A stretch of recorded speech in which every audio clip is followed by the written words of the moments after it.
Fans de Ludo, bienvenue au Renard Ludique. Au fin fond d'une forêt lointaine résident des créatures fantastiques. Comme chaque année, ils se rassemblent et s'affrontent dans un duel sans merci pour faire perdurer leurs fables et leurs louanges. Mais seuls 3 en ressortiront triomphants. Telle est la célébration de l'équinoxe.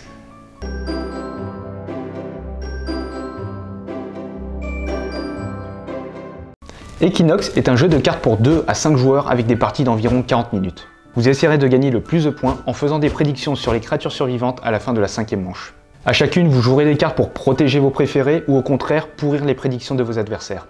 Sans oublier que vous activerez des capacités spéciales qui feront pencher la balance en votre faveur. Mais jouez bien, car à l'issue de chaque manche, une créature sera définitivement éliminée. Allez, voyons voir ce qui se cache dans la forêt.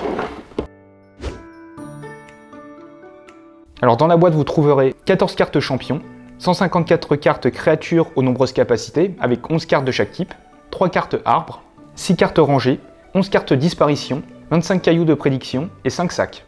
Allez, voyons comment préparer le duel.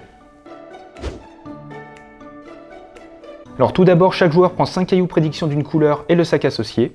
Choisissez 8 champions parmi les 14 et récupérez les cartes créatures correspondantes.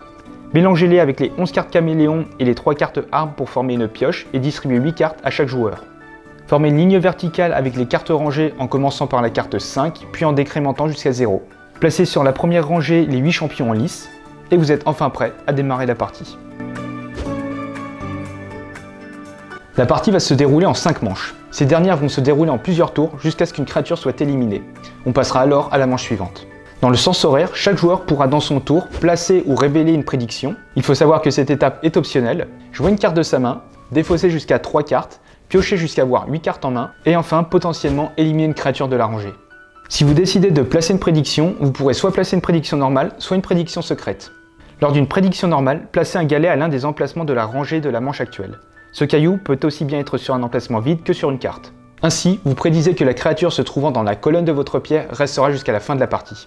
Si votre pari est exact, alors vous remporterez un nombre de points égal à la valeur de la carte rangée de la manche actuelle, ici 4 par exemple. Mais attention, il peut n'y avoir qu'une seule prédiction par emplacement. Concernant les prédictions secrètes, il faut savoir que vous ne pourrez en faire qu'une par partie et seulement la première manche. De plus, vous ne pourrez pas jouer de carte durant ce tour. Choisissez alors une carte de votre main et placez la face cachée avec l'un de vos galets dessus. Si la créature est toujours en vie à la fin de la partie, alors elle vous rapportera 5 points de prestige. Au lieu de placer une prédiction, vous pouvez très bien révéler votre prédiction secrète si vous en avez fait une lors d'un tour ultérieur.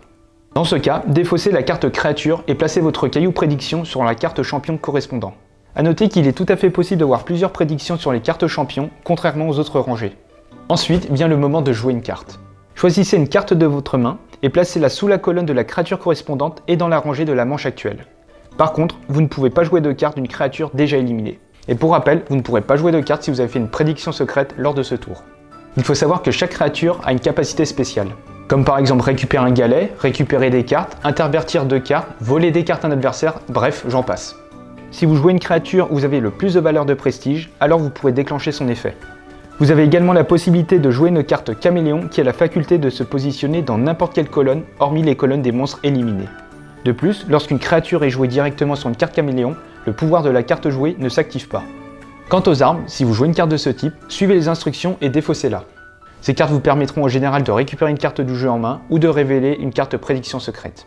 Une fois votre carte jouée, vous avez la possibilité de défausser jusqu'à 3 cartes d'une créature éliminée. Piochez ensuite jusqu'à avoir 8 cartes en main. Si vous prenez la dernière carte de la pioche, mettez immédiatement fin à la partie et passez au décompte des points. Et la dernière étape d'un tour d'un joueur est de vérifier si l'on peut éliminer une créature. Si dans la rangée actuelle, toutes les colonnes de créatures encore en jeu sont occupées par des cartes, alors la carte monstre avec la valeur la plus faible est éliminée. Placez alors les cartes disparition dans la colonne de l'éliminé. En cas d'égalité, poursuivez la manche. À l'issue des 5 manches ou lorsque la pioche est vide, la partie se termine. Seules les pierres positionnées dans la colonne des créatures encore en vie rapportent des points. Et le joueur avec le plus grand nombre de points de prestige remporte la partie. Equinox est un jeu aux illustrations magnifiques mais qui est plus costaud qu'il en a l'air. Avant de faire une prédiction sur une créature, va falloir vérifier si on est en capacité de bien la protéger ou de pouvoir anticiper les attaques adverses. Et sinon, identifier les compétences qui peuvent retourner la situation. De plus, il ne faut pas hésiter à compter les cartes pour voir lesquelles peuvent potentiellement être jouées. D'autant plus si vous jouez à 2 où on prône le côté calculatoire de la pose de cartes et les effets spéciaux des monstres. Et à 4 ou 5, à l'instar des rois des 12, on penche plus sur un côté chaotique. Parier sur une créature, ça va devenir assez compliqué de pouvoir tout gérer et bien des choses peuvent se passer. Mais ceci dit, n'hésitez pas à faire des alliances et à être fourbe pour protéger votre investissement.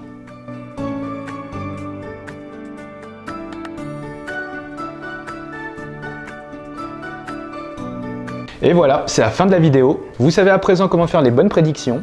Comme d'habitude, n'hésitez pas à soutenir la chaîne en laissant un pouce bleu, en commentant et en vous abonnant. Et sur ce, on se retrouve dans une prochaine vidéo. Ciao!